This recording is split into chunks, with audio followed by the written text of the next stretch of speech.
So keep your number.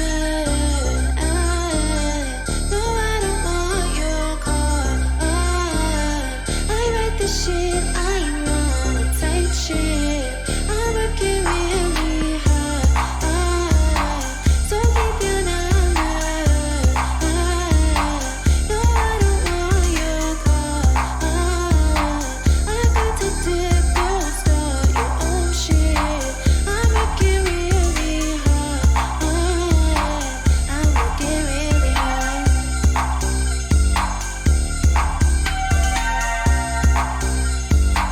I'm working really hard.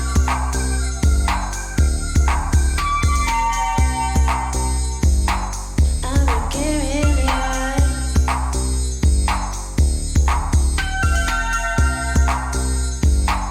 I'm working real hard.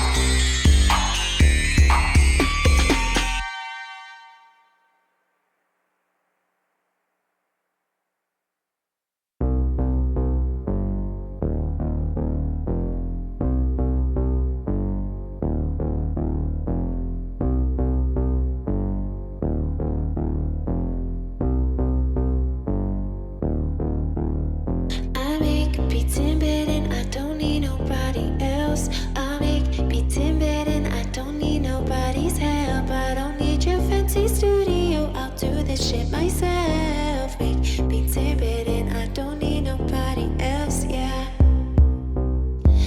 Get out of my face, Chad. I don't like to collab. I need to load up, yeah. Get out of my face, Chad. I need to load up, yeah, yeah.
Hey,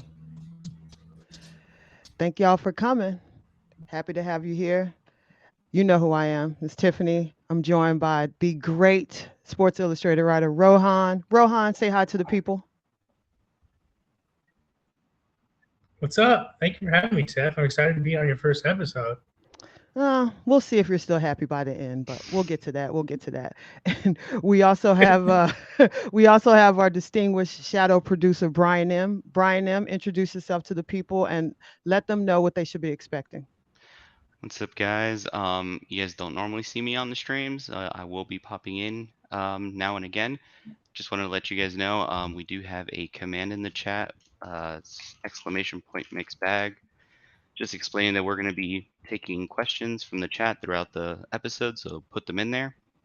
I'll be grabbing them all throughout the show, so that way they don't know what questions they will be answering.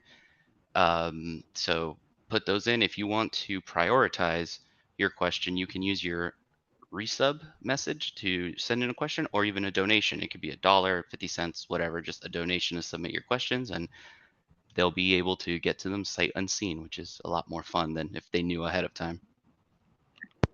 All right. Are we ready? We ready to roll? Let So, as I said, Rohan, When we're ready. I've been Twitter stalking you. I've been Twitter stalking you. So, I want to talk a little bit about how far Okay. you think this iteration of the Heat team can go. How far do you think they can go? Because obviously we know they're going to be in the playoffs. We already know that, right? So, how far do you think they can go in the playoffs and why? I mean, I think any team in the East, Miami included, I mean, not any team, the top five, right? I think there's a top five that separated itself. That's Milwaukee, Philly, Hmm. Miami, Boston. I think Brooklyn, as long as they have Kevin Durant, has to be in that group. I think the Heat can go as far as the finals. I really do. It's just going to be so matchup dependent. I think there are some teams that might lose in the first round depending on who they play. Other teams that could make it to the Hmm. finals if the matchups break the right way. So definitely think the Heat can make the finals. They're capable. I don't think that any team in the East is so far out in front of them. I mean, obviously they are in first place. At the same time, I do think there are a couple matchups that are going to be harder for them than others, and it might just depend, what team they get in what round. Right. Um, for instance, which team do you think poses uh, the biggest opposition? There's an argument for every team in the East about why they specifically would give Miami trouble. One team I've had my eye on is Hmm. Boston. You just look at what historically has given this version of the Heat trouble. It's teams that can switch defensively, teams that can throw length at Jimmy Butler. You look at Hmm. Boston, they have six great defenders between Smart, Brown, Tatum, Horford, Rob Williams, and Derek White. They can switch all those guys. The Heat, as good as their offense has been at times, it's been top 10 for practically the entire season. They've had struggles. We've gone Hmm. over this late in games. Jimmy's not someone who is great at attacking switches all the time. Bam is not someone who's great at attacking switches all the time. Tyler Right. Hero, we've seen him struggle against teams that are able to pressure him from half court, full court, etc. So I think Boston has the ingredients defensively to give Miami trouble, and then offensively, Boston hasn't been a great team, but Tatum I think is dangerous enough of a scorer that even though his pull-up shooting numbers have been down this Right. season, do you want to get in a showdown with him in a playoff game? I don't know that you do. Right. Right. It's funny because I definitely think Boston does pose a hell of a matchup for them. And I kind of let's kind of look at Brooklyn and let's just play that what if game. Let's play the what if they have Kyrie, if they have Ben.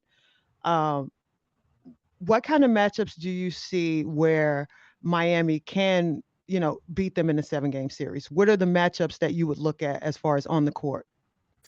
So I think one thing Miami has going for it against Brooklyn is offensively. I think Miami's going to be in a better position against that team, against most other teams in the league. Even with as good of a perimeter defender as Ben Simmons is, if you put Ben on Jimmy Butler, for example, Brooklyn is so switch heavy. You have the opportunity to get Ben to switch off Jimmy, or if not, you have other guys that can attack. You have Tyler Hero, who can attack some of their guards, whether it's someone like Seth Curry, Goran Dragic. You have Kyle Lowry, Bam Adebayo. I mean, who's going to guard Bam for Brooklyn? If Simmons is on Jimmy Butler, you saw what Bam did against Andre Drummond during Miami's recent win against Brooklyn. Are you going to make Kevin Durant guard Bam and expend all his energy on that end of the floor? So I think for Miami, I mean, every team's going to have a challenge defending Brooklyn. We saw Boston, best defense of the league, have a challenge defending Brooklyn. But what they were able to do is take advantage of the end of the floor. And I think that's where Miami – I'm not saying it's going to be an easy matchup that they'll even guarantee to win. But when you're looking for advantages in a playoff series, I think that's where Miami has some advantages. Right. Speaking of advantages, let's kind of briefly touch on what I think their biggest advantage would be the bench if Spoelstra needs to go deep into it. What have you seen from the bench this year? I mean, the bench has been the story of their season. I mean, going into if I think, we had conversations like this was a gigantic question mark. No one knew what Gavin could bring. No one knew if Strus was ready for a bigger role. But, people were obviously fans of Deadman. Sorry, I got a dog here coughing up a lung in case anyone's wondering what's going on. But I think the bench has been remarkable. It's been really good.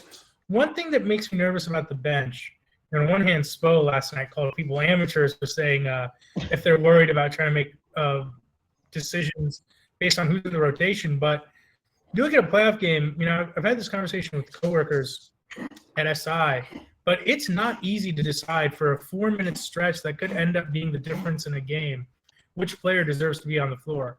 How do you know if in these 4 minutes, Caleb Martin or PJ Tucker is going to do better 4 minutes?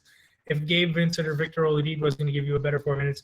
Do you go with what's worked? Do you take a risk? Like, those aren't easy decisions. Those can swing games. Those can swing playoff series. And another issue with the bench is, as great as they've played, in the playoffs, every team's going to be playing their starters a ton of minutes. The rotations are going to shorten. You're going to have 7-man rotations in some games. Starters are going to be playing 40 minutes. So what kind of an impact can those guys have? I mean, we see Vincent perform particularly well as a starter. But what kind of impact can Strus have? What kind of an impact can Caleb Martin have when they're also playing against other teams' best players for longer stretches? Right. Yeah, I think that in terms of the bench, and I've been saying all season, the one thing that I do like is that these guys have been getting consistent burn. Because with the state of the league now, there's so many teams that have injuries. There are just so many teams that are underperforming. So you just don't know from day to night what you're going to get. So I do like the fact that these guys have been getting consistent burns. So if someone's number is called, you hope they perform at least up to the level in which they've been performing all year. But also, that's something to be determined until the playoffs start. So we really won't know. But I mean, I definitely agree with you. Luckily that's not our job. It's not our job to figure out who's going to have to eat those two, who needs to take those 2 minutes with 6 minutes left in a playoff game. So luckily that's not up to us. I also noticed something that I saw on your timeline that you talk about. And I think within MHB, I know Siobhan and I talk about this a lot, but the half-court offense. Tell me what you've seen go wrong with it, and if you've seen anything where there are positives to take from it. It's a good question. I saw, speaking of MHB people, Alf was going after me after that Sixers game when they pulled away. But the point remains, think about the great teams in the league, right? Durant can attack any defender, and he can attack switches. And he has Kyrie's kind of release valve if you decide to double him, okay? The Bucks, they can run Middleton, Giannis pick and roll, or throw Giannis the ball on the block when they need a bucket in the half court. Philly has Embiid in the post. Now they have Harden and Embiid pick and rolls. The Suns have the Chris Paul pick and roll. The Mavs have Luka attacking switches. every great team in the league, they have a play they can go to late in the game that usually generates great offense for them. Right. The Heat, people criticize Duncan Robinson, but so much of what's made that starting five's half-court offense go is, it starts with Duncan getting running around on the perimeter and either attracting two defenders or, creating a lane for Bam to roll and break down the defense, etc. Mm-hmm. I just don't know what the Heat's best play is. I don't know what their go-to play is. And some people say, well, the guys haven't been healthy. But even if you just think about it conceptually, what's really hurting them, I think, is Jimmy Butler's jump shot. Mm-hmm. For the Bucks are another team that I think is a really bad match for them. And people are saying, well, the Heat can, that Heat-Milwaukee game was interesting to me because people are like, the Heat can attack Milwaukee's drop coverage. They can, but they're not going to shoot 50% from three every night. Right. Even if they're getting those same open looks. That's a more dangerous game to play. The Bucks just have so much length to throw at Jimmy, at Tyler Hero. Mm-hmm. I mean, Drew Holiday, the Heat have not had an answer for him. I mean, maybe Kyle Lowry can be that guy. But I just look at their half-court offense. Game against Philly, even though they pulled away, late in the game, Bam tried to attack a switch. He couldn't hit the jump shot. His jumper has just not been consistent this year. They tried to run a Hero Bam pick and roll, but Jimmy's guy just sagged off of him so far that, Right. That play didn't go anywhere. They tried a Jimmy Bam pick and roll. That didn't work because they dropped so far on Jimmy. Mm-hmm. So that to me is their worry. I don't know what their pet play is. I don't know what their go-to action is. Some people think it's going to be Lowry screaming for Jimmy, Jimmy screaming for some of the other guards. I think that definitely has potential. Right. But to me, it's just their lack of spacing when their best players play together. It remains an issue. Right. I definitely agree with that because I think for me, I can see where what was their best play was, get the ball to Jimmy and let Jimmy get downhill. Um, Jimmy's not that same guy anymore. So he can't consistently just keep, honestly throwing his body into the melee to either get the basket or to get to the line. Um, but at one point that was the crunch time offense. Yeah. I definitely agree. I think because his shot is waning, the defense is just sagging off of him and just leaving him wherever he is on the court. Um, I really, it's confusing because if you look at their record and like they have beaten pretty much all of the top teams at least once, I still don't have an answer for as to how this is happening. Like Right. if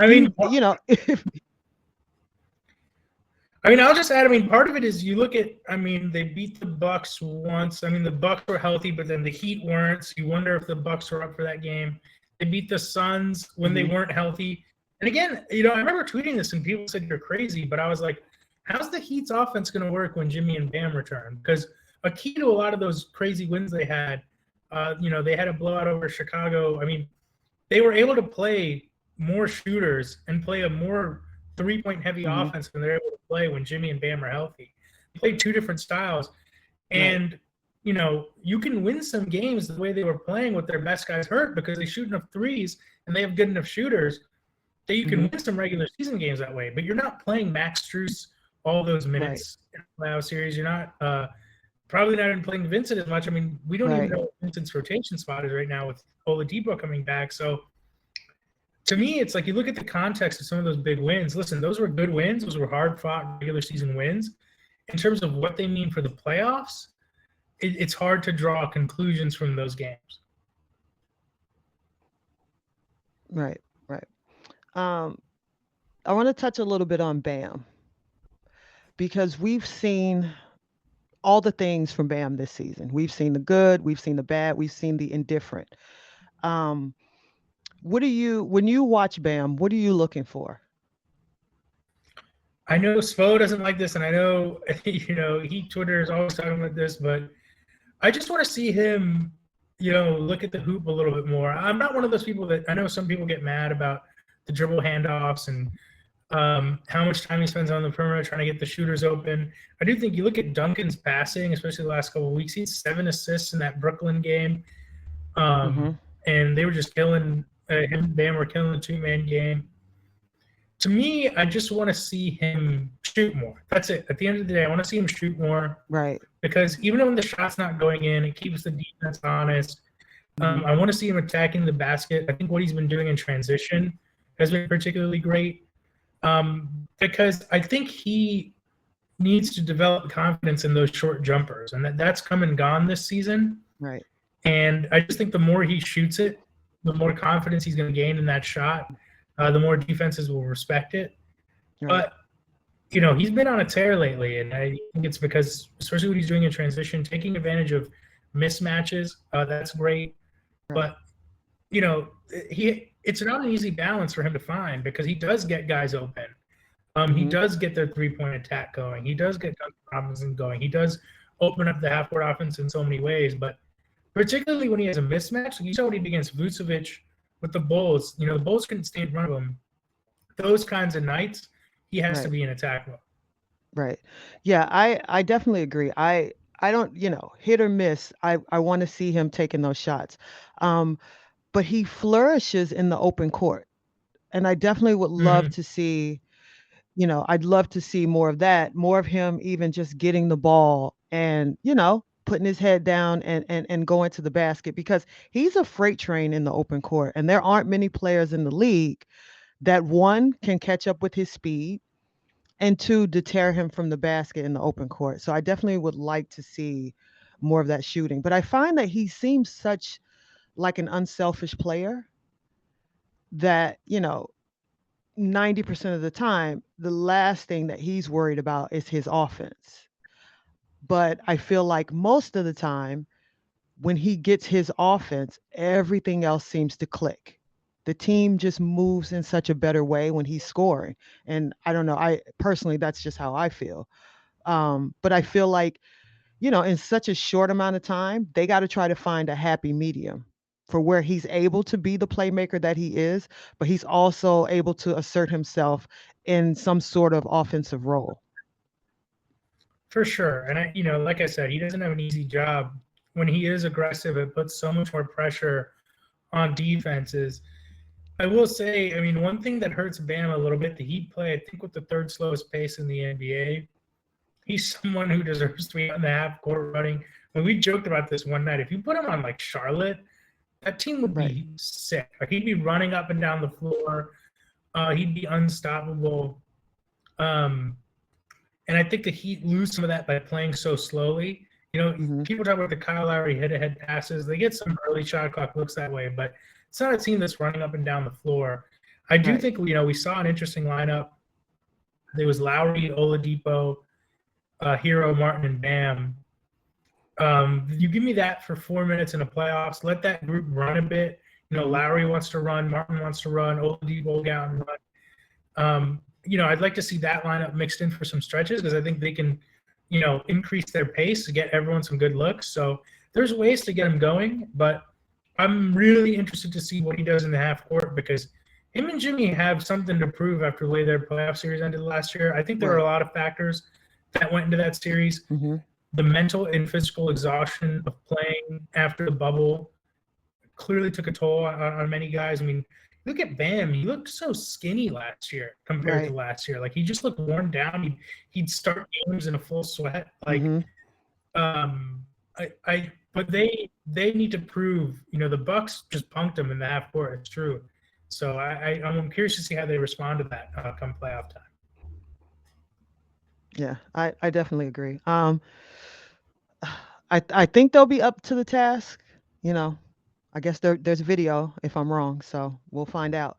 Um, all right, so we're gonna move along here, and I'm gonna call the coach's challenge. That's what we're gonna do. Okay. Right? Okay. Are we ready for this? Let's go, guys. Let's do this coach's challenge. So I'm coming back in and let you guys know just how it works. So these are all the questions that came in from it was the Discord community, some from Twitter. So this is all from you guys, the community. Now, what's going to end up happening is kind of like around the horn, each person will have 1 minute to answer. Chat, you are in charge of voting on who wins each point. Each question will be worth 1 point. The person who wins gets to be in charge of if they pick or roll off of the questions that you have been submitting in chat in the next segment. So this is all driven by you guys, chat. This is what you guys. This is all your show now. All right. So Rohan, you're gonna go first since you're the guest. Oh wow, very cool.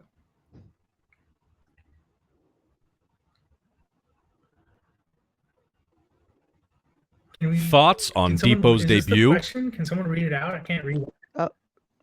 Hit him again, Thoughts Brian. on Depot's debut? Someone recorded your voice. That's it. That was okay. That's so weird. They really enunciated. I thought Oladipo played as well as you could expect.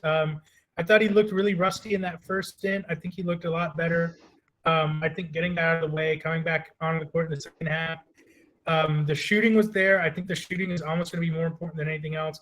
Looked great with that dunk. Obviously drawing charges on defense. It's going to take time with Victor Oladipo. Those are my thoughts on his debut. Expecting him to be an impact player in a playoff series already, that's such a different level of intensity what he's used to versus a Monday night game against the Houston Rockets in March. So my thoughts are it's going to take some time, but, promising as it could be. All right. Since you took the now I gotta go all the way to the other side. Rohan, you have no idea what you're talking about. He's going to be ready for the playoffs. He's going to be giving us 20 minutes a game. He is going to be kicking ass up and down the court. You have no idea what you're talking about. Did you see what he did last night? Did you see the hezzy? Did you see the spin move? Did you see the dunk? Are you not ready for this? Were you not entertained? Were you? Obviously you weren't, because I don't know what you're talking about. You're playing to the crowd. You're playing to the crowd. This is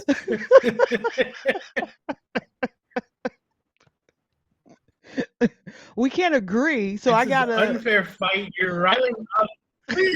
Everyone's just voting. I'm getting skunked in the votes because I tried to give a real answer. Did you not see him dancing to Peppers at the end of the game? Did you not see the triumphant return? That was Yes. you Depot bringing Day. up him dancing to Peppers. That was an oversight on my part. Yeah. Yes, it was Depot Day, damn it. All right. Oh, was that Brass? Did you want me to mumble the question? Brass, I wanted you to ask the question like a normal person, not a game show host. That was what bothered me.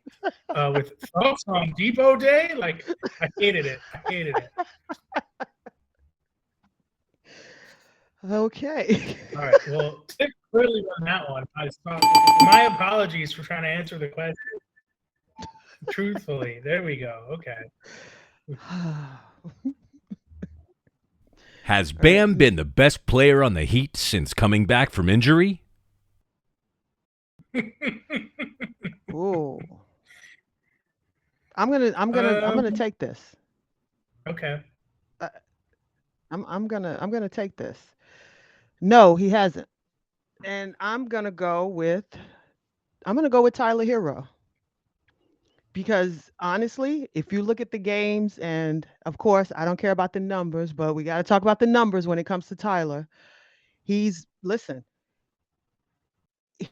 has kept us in most of the games, period. Like, I don't even know what else to say at this point. Like, has his defense kept us in the games? He's better on defense. But the points, the assists, and the rebounds, he's doing everything to try to keep us afloat. Like, that's just the reality of it. Bam's been good. Like, I'm not dissing Bam. Bam's been doing his thing. But the reality is, where would this team be if they didn't have Tyler Hero this season? That's the big question. That's what I want to know. That's what I want to know. Rohan, that's what I want to know. Okay, Tiff. Listen, if this is how we're going to play it, if you're asking me where the Heat would be without light-skinned Jordan Clarkson, meanwhile, Bam Adebayo, what more could you ask from Bam Adebayo, okay? Guard Kevin Durant. Outscore Kevin Durant, okay? Guard this team's best player. Guard this team's best point guard. To me, it's been Bam Adebayo. It's not been close. I think he's the most important player on the team. I really mean that. We were just talking about, I mean, he's had a scoring explosion. He's finally shooting the ball. He's been incredible.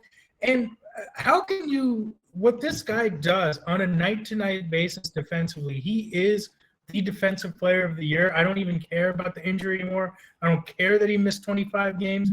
There is not a player in the NBA asked to do more defensively than Bam Adebayo. There is not a single player in the NBA I would not have confidence with him guarding. That's how good he's been. Game on the line, one possession. Who do I want guarding the other team's best player? It's not Jimmy. It's not PJ. It's not Kyle Lowry. It's Bam Adebayo. And that we talk about the scoring, but everything he does offensively. I mean, to me, it truly has been Bam. I know, Tiff, that we're having fun here, but that guy is such an important part of what the Heat do. It's really remarkable. No, I agree. The vote, He is. I don't know who won this. I think you did, Rohan. Did you win? I Yeah. don't know. I It's a tie. Wow. Oh, we got a tiebreaker. We got a tiebreaker. I'm disputing you. I'm disputing the results of this election. I demand a recount. Unfair. I need to see what machines people are voting on. Yeah. What is your dream playoff bracket as a fan of the NBA? Oh, Rohan, that's you. Go. I can't with rats. What does that even mean? My dream playoff bracket as a fan of the NBA? I mean, I think we all have to agree. I'll just say some matchups we need to see in the playoffs. Let me put it that way. I think we need to see a healthy Suns team go against a healthy Warriors team. Those games early in the season were incredible. There's the high level of execution between those two teams. We have to see it. The Chris Paul, Steph Curry rivalry. We need to see Nets Sixers. Let's not beat around the bush. We need to see Ben Simmons going to a game in Philadelphia and Doc Rivers hacking him with 3 minutes to go, and Ben Simmons having to step to the foul line and hit big free throws in front of the fans who want to hurt him. And we need to see Heat Celtics. I'm going to say it. That's been, I think, one of the Heat's biggest rivals over the last 15 years. They've had some classic playoff series. They played 4 times now since 2010.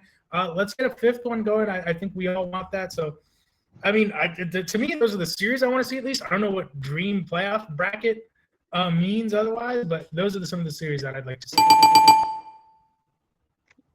How is it in votes while I'm answering? That's what I want to know. Someone explain to me what was the reason someone voted for her during the. I can't have an opinion on, unreal. Do I even answer? All right. I mean, listen, I agree. You can just run out the clock. Thank you. I agree with you. Thank you. I agree. You brought up some great matches. I agree, but I mean, listen, whatever is going to get the Heat to the finals. That's what I want to see. And then what I would love to see. This is. I want to see competition, Tiff. I want to see competition. Okay, yeah, these people are like, oh, the Celtics are going to be tough.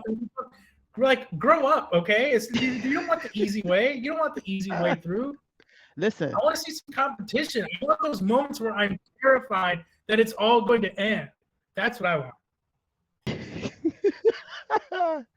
Man, my constitution, I'm old, Rohan. I don't want those moments where I feel like it's all going to end. I want something easy.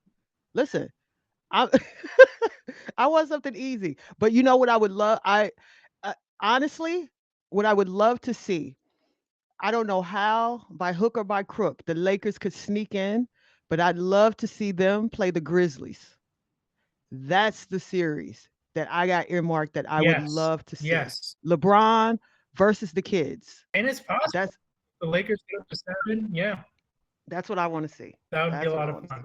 Yeah, I just want to see, to me, and I mean this genuinely, people get so wrapped up in, and I get it, right? You play the game to win a championship. I obviously understand all that, but don't forget about enjoying the ride.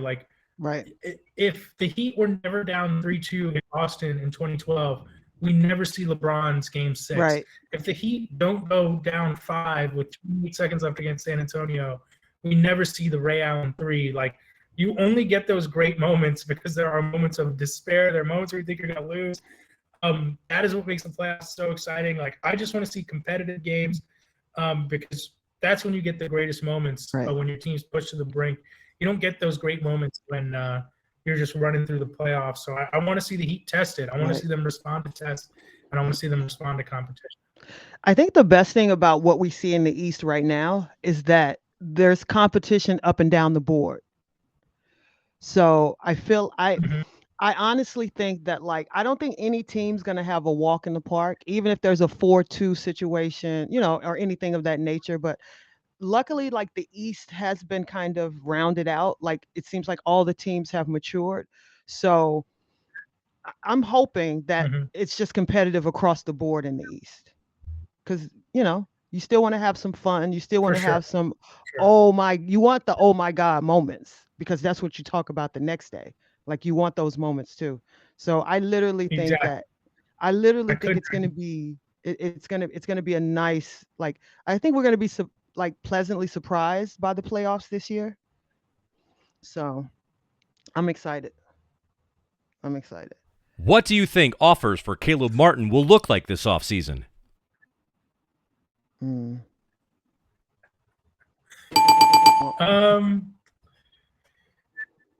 God, that's a good question. I mean, I do think this offseason's not the best offseason to be a free agent. There's not a ton of teams with cap space. We did see a couple teams create cap space for themselves. I mean, you look at a team like Portland, they're trying to rebuild. Granted, I think they have a bad history with throwing big money at guys, so maybe they're not going to get involved. But I don't know if they're going to have a robust market, only because that's just not how this summer is looking Right. in terms of cap space. So now you're looking at the exceptions, mid-levels, etc. I'm curious to see what the Heat do, because if Oladipo plays well, they have his bird rights. He's going to command a certain amount of money. Are they going to pay Oladipo, Martin, Vincent, Strus, all these guys? They've not been great about dipping into the luxury tax. So I do think the Heat will try to bring him back, only because he's one of the younger players on a very old team. They need some PJ insurance. I could see them giving, whatever mid-level they'll end up this year, but I think it's going to be around there. Yeah. Yeah. I mean, obviously, I would assume, based on what we've seen so far, they would want him back. As far as the money, yeah, there's not a lot floating around, but I feel like the little bit that's floating around, somebody's going to throw it at him. And then, it's the chicken or the egg situation. Like, if Vic is looking really good, there's only so much money. And if they're not going to dip into the tax, then either you're moving pieces to keep him, or you need to keep multiple pieces because you need these guys for your bench. I'd like to see him back with the Heat. Honestly, I honestly think it's 50-50 at this point. Also, because we don't know what's going to happen with Victor. So I think that's Right. a big part of it. Yeah, and listen, one thing I'll say about this group, like, sometimes I see people on Twitter be like, "Oh, they should trade this guy. They can just find another one." Like, this is a rare team, a rare mix of talent, and a rare mix of guys that really play for each other. And I just hope people don't take that for granted. Every NBA season I cover, I can't tell you the number of guys after every year. What do they tell you about what they'll miss the most? They'll always say, "We'll never have this exact group together again." And for the Heat, like, you might not have this exact group together again. It's been such a special team. You look at Depot thanking Gabe and Strus for giving up their minutes the other night. Right. It just doesn't always happen like this.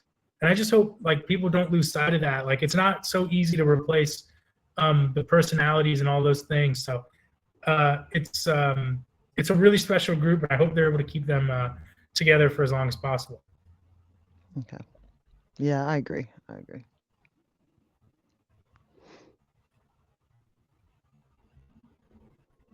Who would win in a playoff series? The 2022 Heat or the 2013 Heat? Stop. I'm not even going to take a minute for this. The 2013 Heat are going to win. Yeah. Like I don't even know what we discuss about it. Yeah. It's like Like, we just saw LeBron with a worse team beat Jimmy in the finals, and Jimmy was playing the best basketball of his life. Obviously, the team was hurt, but listen, we're talking LeBron, D Wade, Bosh, Battier, Chalmers, Ray Allen. I mean, especially if we're playing by today's rules, and right. Spo just says F it and plays small the whole time, plays Braun with shooters the whole time. Yeah, I think that and that's not a slight on the 2022 Heat. Let's just not Right. forget how great the 2013 Heat were. They won 27 games in a row during the Right. regular season, back in time when things weren't affected by COVID, et cetera. So let's not shovel dirt on the 2013 Heat. Okay, that's a all-time squad with LeBron in his prime. Chris Bosh. I mean, yeah, that team's winning. That team's winning. But you know what? We'll ask Spo, or we'll ask maybe we'll ask UD. Maybe we'll ask UD. Well, I definitely agree. I even if you think about it in this way with you can't even you can't touch anyone in certain aspects of the game and it's a foul. So that in itself plays right into D Wade's hands with the way that he's herky, he's jerky with the pump fakes and all like literally all of that plays right into and think about like today's game with Chris Bosh. Like he would be the perfect center in Bosh would be today's sick. game. Bosh would be sick right now. Oh, could you imagine if Bosh Yeah. and Bam So actually yeah, got to this play is together? Yeah, that's oh a tough one to get to play together. Yeah, but yeah, gosh, yeah. I mean, you're looking at the match with Bosh versus Bam, Braun versus Jimmy, or Braun versus PJ, Wade versus Jimmy, Chalmers and Lowry. I mean, it'd be a dogfight. It'd be a hell of a series. You know, Wade is going to get tired of chasing around Duncan Robinson at some point. yeah. But it would be a good matchup for sure. Yeah.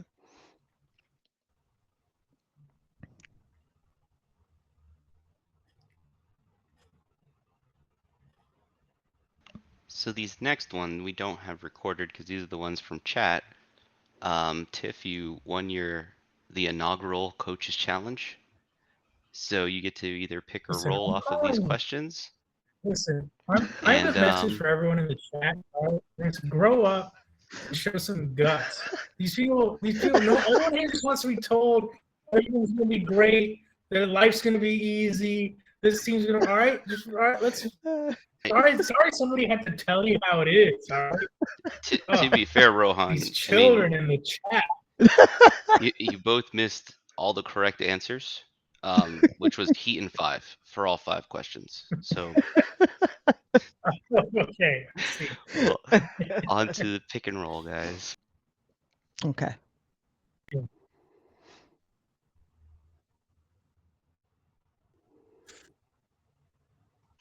So thoughts on the Russell Westbrook situation?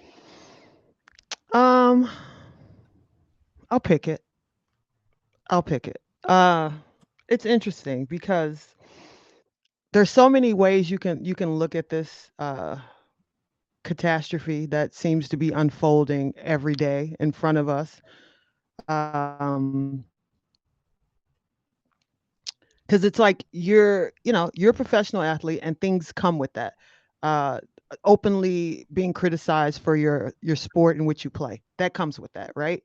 Um, but I think we lose sight with the fact that like once we start talking about somebody's family and their wife and their kids, and once you start wishing like ill will on people, you're no longer like the fan because now you've like really crossed into like fanatic territory where it's like to me I find it like a little bit scary and unsettling that like you're sending like death threats to his wife because nobody's judging, like I feel like no one's judging you for judging his game because it's on public display, so we can all talk about it whenever we want and Yeah. that's just what it is.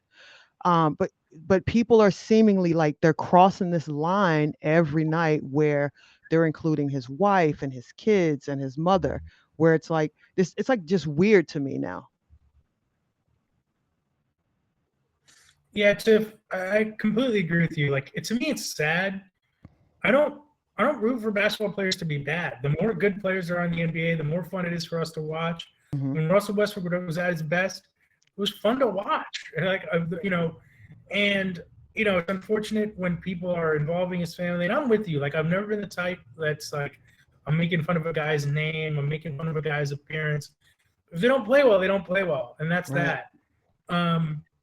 So to me, it's just unfortunate. It's sad. Like, yeah, criticize his game all you want. Tell him to stop shooting. Groan when he shoots. That's fine. But like, even the Westbrook stuff, like, to me, it's just like, it's not worth it. Like, what's the point of that? Like, and I'm with you. Like, it's okay to boo. It's okay to boo even. But Right. yeah, just the stuff with his family now, like, that's just sad. I don't know how anyone could find any kind of like joy or humor in that or anything like that.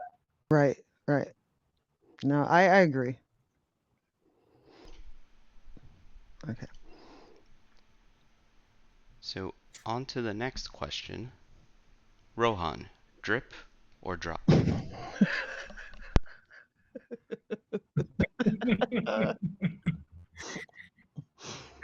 Listen, shout out to Alex on Hangover Time, who's somehow created an entire brand around the phrase drip drop.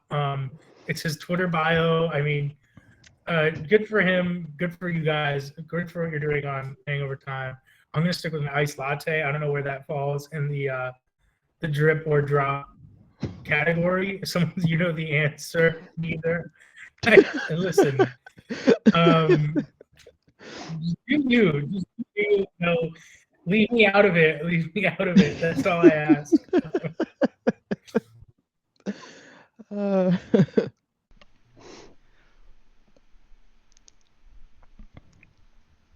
I guess drip. I don't know. Next question. Who is the more famous first guest of the show, Rohan or his casting couch? whoa. I'm gonna roll on past that. Yeah.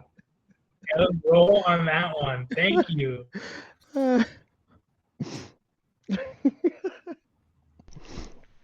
What do you all think about the apparent return of Keith? I mean, he's needed. Honestly, I see people get excited. Do you think so? Really?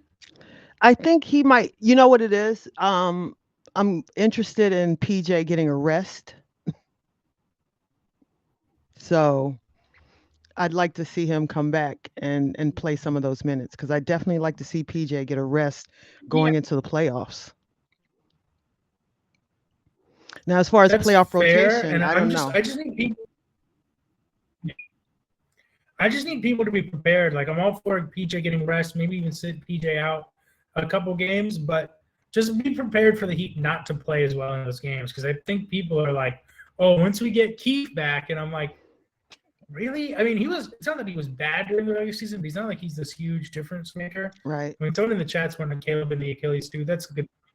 I mean, it can't help to just have his body for the regular season. Mm-hmm. Somebody who can play and play well with his team. But yeah, if we're talking regular season, I definitely think he can help take some of the load off guys like PJ and Caleb.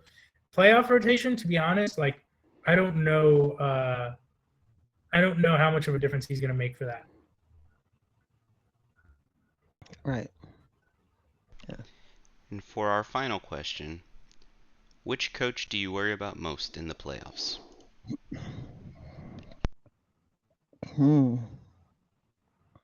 Rohan, take it. That's a really good question. I think the next best coach in the East is Nick Nurse. And the Raptors have given the Heat trouble, to be honest. I think Nick Nurse is really creative. And you give him an opportunity to game plan for just your team, he's going to figure something out that's effective. So does he have the talent, I think, to overcome Miami? I'm not sure. Do I think if they somehow got Toronto in the first round, it'd be a tough series? Yeah, absolutely. I mean, Nick Nurse, I think, is a fantastic coach. Think of what they've dealt with the last couple of years. They played an entire season in Tampa. This year, the fans left the arena again. They've been playing some of these crazy lineups. So I like Nurse a lot. I just don't know how if his team will have enough talent to overcome. But yeah, I really like Nick Nurse. Okay. I definitely agree. I think that's like the first name that came to me. Um, are we worried about Doc Rivers? I will say, for what it's worth, he's staggering and beating Harden in a way that he never did with an Embiid and Simmons, and that's already a massive improvement. Hmm. I mean, listen, at the end of the day, he has the experience. He's not going to get scared. He's not going to Right. flinch. He knows how to motivate his team, even if he's not necessarily like an X's and O's guru or wizard, like a Ty Lue, for example. I think it's better in that regard. But I think Doc knows how to manage a team through a playoff run, and that's not easy. And the fact that he's got Embiid and Harden makes them scary for sure. I agree. I agree. I think that is the perfect place for us to wrap up. Rohan, tell people where they can find you. I don't know that anyone in this chat is going to want to read my work, frankly. They seem to be pretty upset with me. I apologize to anyone who I offended, but please feel free to check out my articles on SI.com. Tiff, thank you so much for having me on your first show. Shout out to honestly all the Miami Heat Beat crew. You guys are so generous with your time, giving me the platform, promoting my work. I really appreciate it. It's always fun to talk Heat basketball with you. Oh, thank you so much. I appreciate you giving us your time. So, for myself and Brian, the shadow producer, we want to thank everybody for tuning in for the first episode. Hopefully, only up from here. I don't know. I guess I'll find out on the replay how bad or how great we did. But I just want to say to you guys, you are heard, you are seen, and you are loved. Have a good night. Great show, everybody.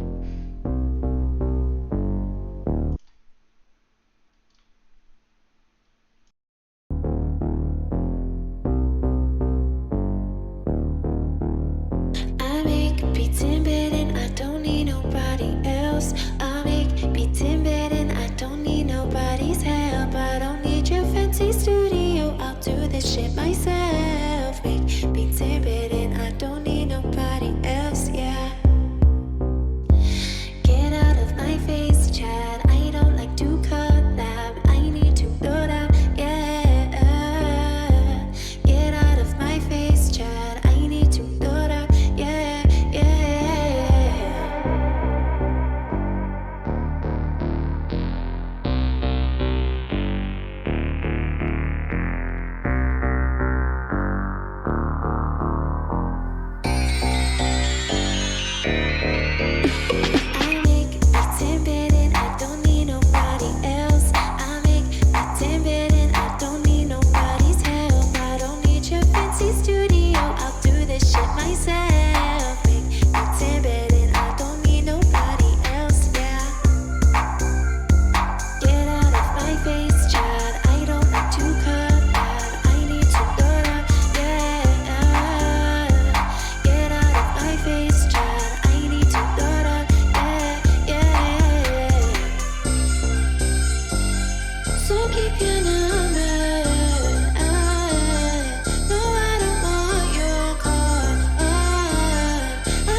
shit myself.